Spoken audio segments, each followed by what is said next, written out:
En bolsas negras sobre la carretera Poza Rica-Cazones a la altura del kilómetro 180, cuerpos desmembrados fueron abandonados durante la mañana del lunes 4 de agosto.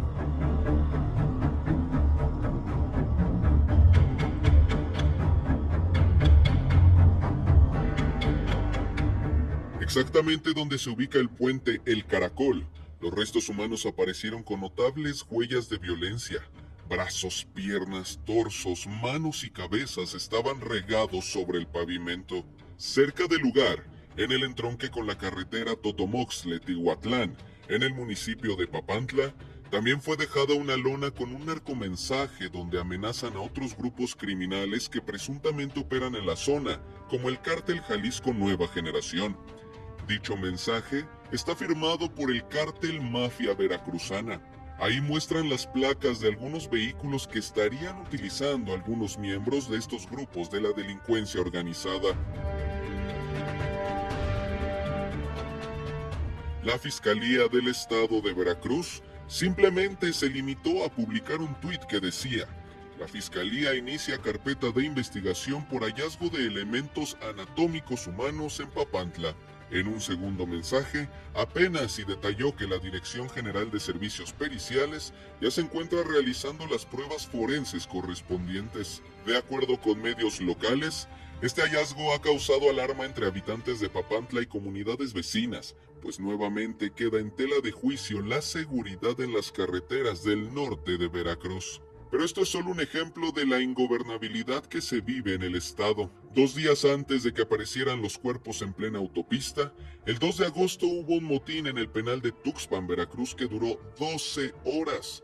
En estos hechos, al menos 8 internos perdieron la vida y 10 más resultaron con lesiones graves que fueron atendidas en hospitales. Todo nació de una revuelta provocada por supuestas extorsiones y cobros de cuotas al interior de la cárcel, presuntamente perpetradas por el llamado Grupo Sombra. La jornada de violencia llegó tras varias semanas de tensión en el penal de Tuxpan. Apenas el 1 de agosto, un comando privó de la libertad al subdirector de la misma prisión, mientras que el 17 de junio, el director del centro, Antonio Huesca Figueroa, fue asesinado a balazos. En uno de los videos difundidos, un grupo de internos gritó que desde adentro se ordenó el asesinato de la maestra Irma Hernández. ¡Vamos que mataron a la maestra! ¡Vamos a la verga! Son la gente que mató a la maestra. De aquí salió la orden de matar a la maestra. Ahorita se va a meter a Timoteo para poderlos golpear. Y justamente recordemos este caso. Irma Hernández Cruz era maestra jubilada que se convirtió en taxista. Fue extorsionada y asesinada en Veracruz.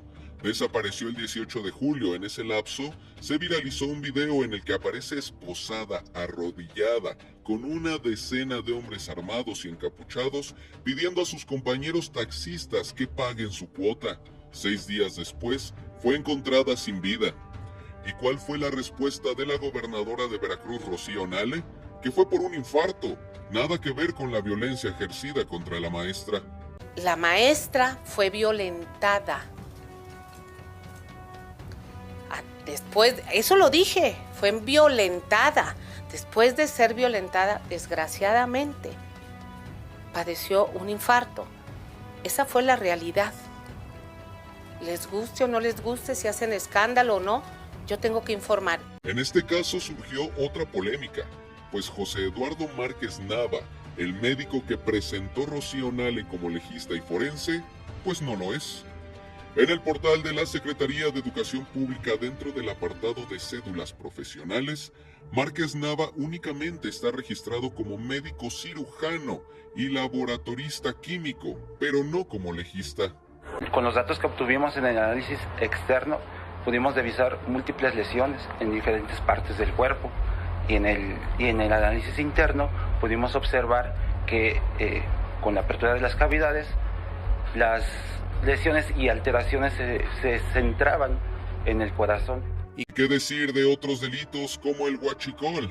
El 18 de junio, autoridades resguardaron una refinería clandestina en la que se fabricaba combustible de manera artesanal en Coatzacoalcos, Veracruz. Omar García Harfuch, titular de la Secretaría de Seguridad, informó que la operación clandestina funcionaba para la producción de diésel artesanal, nafta ligera o solventes y aceites tratados. La respuesta del gobierno estatal es que simplemente era una mezcladora. Y esta, por el tema que ha reportado la Fiscalía General de la República, pues era una mezcladora que estaba ahí en una fachada, donde decía que exactamente mezclaban aceites.